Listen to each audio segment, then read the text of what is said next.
Why, hello everyone, I'm your lovely host Innocent, and welcome back to Innocent's Voice Acting Advice, or, as I like to call it, EVA! Today's topic is how to get better at voice acting. Although I've mentioned parts of this in previous EVAs, this is a pretty varying topic, so I thought it might be a better standalone video. And yes, this is different from episode 4. The first thing I would recommend to do is to record yourself. Get used to how your voice sounds recorded. Because of how ears work, what you think you sound like isn't exactly right. What you hear is bone vibrations and echoes that bounce off of things when you talk. Recording yourself will give you what everyone else hears. So getting used to that sound is a must. You don't have to like it. Most people hate their own voice when they hear it play back to them. But if you want to get better at voice acting, you need to know what everyone else hears. Personally, this one trick helped me a lot since I used it to my advantage and changed my natural way of speaking, over the course of a few years, mind you, to one that I think sounds more pleasing to listen to. Another way of looking at this is how YouTubers and streamers develop their broadcaster voice. Looking back on their earliest content and comparing it to their current content, you can see that they got used to talking to a mic or a camera or just to themselves. They broke out of their shy shell and are more natural. You can do this with anyone, even me. Here, you know what? I'll do it for you. Here's my first video I posted when making my, one video per day schedule thing.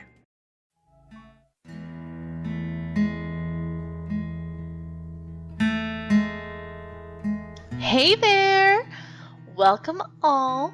My name is Innocent, and today we are going to play The Shadow That Runs Alongside Our Car. I added an extra S there, but you know, can't all be perfect. As you can kind of tell, my tone of voice shifted from then.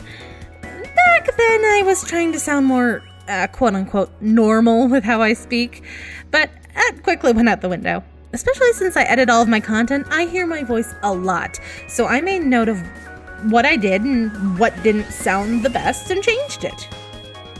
Another added tip with recording your voice is you could do scene recreations as practice and compare your versions to the original and see where you could improve. Like, take a scene from your favorite anime or cartoon and dub over it, then see where the differences are between you and the actual voice actors. Maybe you even did better than the original. Good on ya. Post it online for the world to see. The internet won't judge too harshly. Though, another great point is actually sharing your work. If you aren't sharing your voice acting, that means you only have one set of ears on it, and one judgment of it. And your own judgment of what you do is rather skewed, in one way or the other. Having a stranger's ears and perspective on it, and, getting their opinion on everything, might be what you need to get a kickstart in the right direction. Just, if you're giving this critique, don't be a dick about it, alright?